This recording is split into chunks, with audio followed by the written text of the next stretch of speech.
Hi, everybody. Mr. Caraway here to talk about the Blue Ridge Virtual Governor School Iceland trip that will be taking place in the summer of 2022. This trip was originally scheduled for 2020. We had about 40 travelers going, but of course, because of COVID, we've had to postpone a couple of times. So we've had some slots that have opened up on this trip, and recently, EF Tours, who's conducting the trip, has allowed us to open the trip again to more travelers. So I'm going to give you a little bit of information about EF Tours, about Blue Ridge and travel, and about this specific trip. So first of all, Blue Ridge has traveled internationally a couple of times. We've gone to China in 2016 and Galapagos Islands and Ecuador in 2018. These have been really successful, informative, fun trips and just lifetime experiences. So we're hoping to have the same with our Iceland trip this coming summer. So a couple of things to know about this. The trip, the way the EF works is they schedule you a window for your trip. So the window is between June 20th and July 8th, but the trip is only really 7 days, including travel days. So somewhere between now and the summer trip, they will let us know that this is going to be happening on these specific dates. But we need to already be signed up. Everything needs to be signed up and in process before those dates come out. So you need to know to be flexible within that date range. If you say, oh, well, no, I've got a beach week, the first week of July, then you probably don't want to be signing up for this trip because, once you're committed, you'll have to put in some money on this and you would lose money if you had to back out for something. So you got to make sure that you're free within that entire window because we won't know until much later that the exact trip dates are set for a specific time. So a little bit about EF Tours. We've traveled twice with them. I've actually traveled several times with them, also on some adult school administrator trips and things like that. They have been around for a long, long time. They do excellent trips. They have great relationships within their countries and things like that. They guarantee their prices to be the lowest for this kind of travel. They just are truly one of the best organizations for international travel for students there is. And so we're really happy to be traveling with them again. Things to know about traveling with EF is that, these trips are educational trips. They're not vacations. So you're not just kind of there and then just cut loose to go around and explore on your own. You have a very full itinerary. It's very fast paced. We tend to do, anywhere from 4 to 6 different visits or activities in a day. That's accomplished by bus travel, usually between different sites and between our hotels and restaurants and things that we're going to. There is a lot of walking. I think one day we logged about 4 miles of walking on the China trip. That's not untypical for these kinds of trips. I can tell you we sleep very, very well when we're on these kind of trips. But lots of walking, lots of sightseeing. There is some free time, usually towards the end of the trip, and in places like we'll be in Reykjavik, which is the capital of Iceland. So we will have time to shop and just kind of explore on our own as well. But most of that time is going to be taken up with a very specific schedule that everybody will have to be taking part on. We do usually do some kind of lunch on your own if we're in an area where that's available. Sometimes we might be out of a city or something, and then the lunch is much more arranged. Generally speaking, students will have roommates. It'll be 2 to 4 students to a room. Adults that are traveling on the trip usually will be 2 to a room. It is possible to pay extra and get individual rooms if that is preferred. But if you don't pay extra, this is kind of how that looks.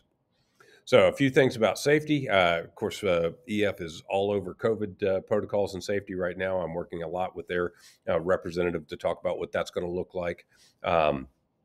Things that they provide, a tour director and a local group of people that connect with the tour. So if there are any problems or issues, they can address those. We've had a couple of, we had a really badly stubbed toe in Galapagos, and they were able to help get us, quick medical treatment for things like that.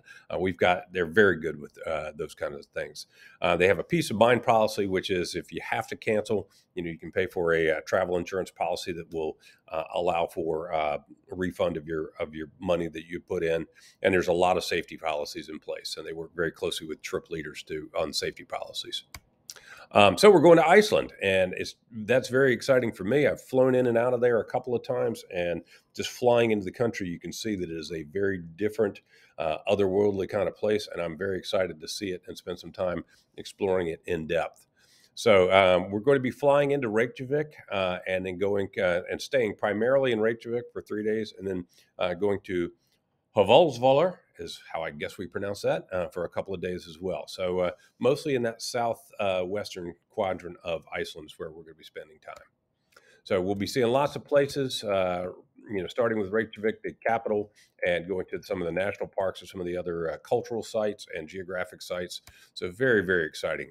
You can take a look back at these slides, when you have some time, if you want to look up any of these things. But these are what were on the itinerary when we originally set the trip up. And I'm thinking that this is pretty close to what our itinerary is going to look like again for this trip.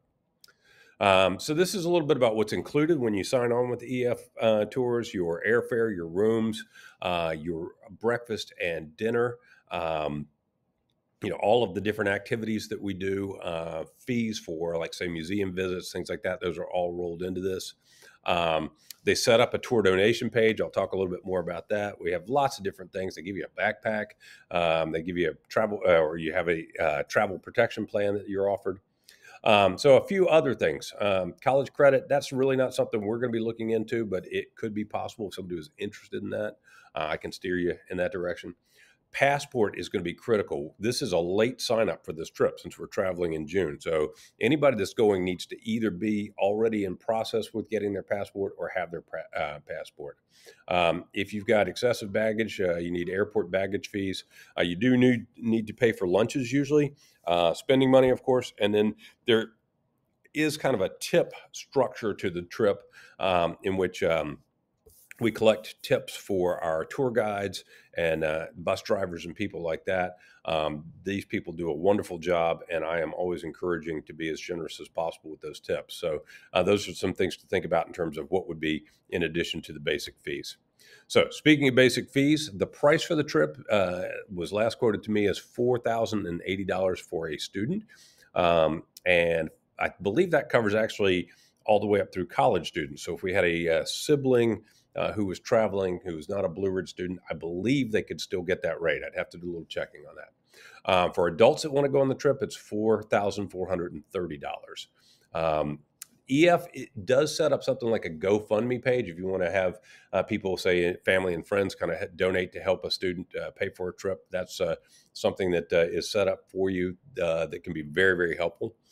We will not be doing specifically organized fundraising because we've just got a lot on our plate for this spring, but we do assist with communications and logistics if participants want to do fundraising.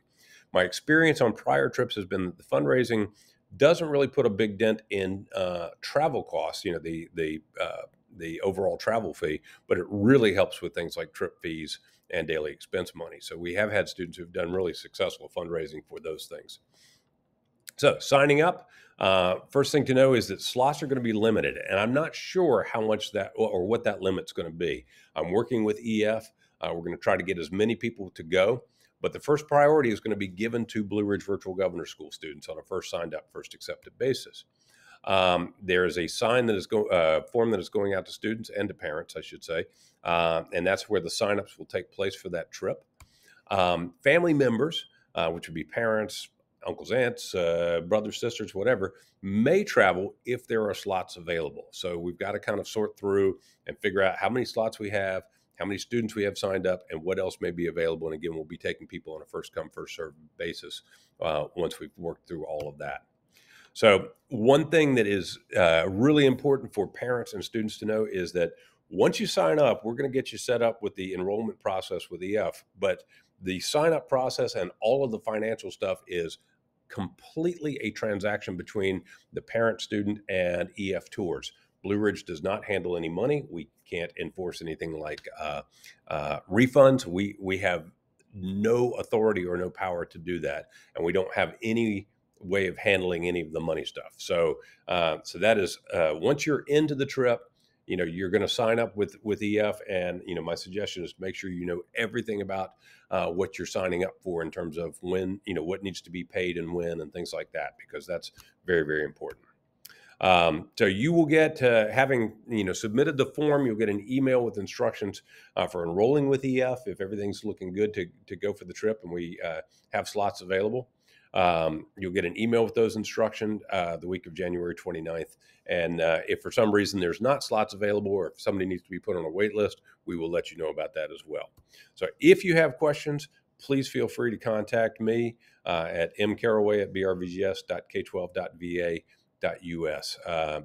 Looking forward to making this trip work and to having as many of our students and as possible family members there as possible. So again, please let me know of any questions and have a great semester.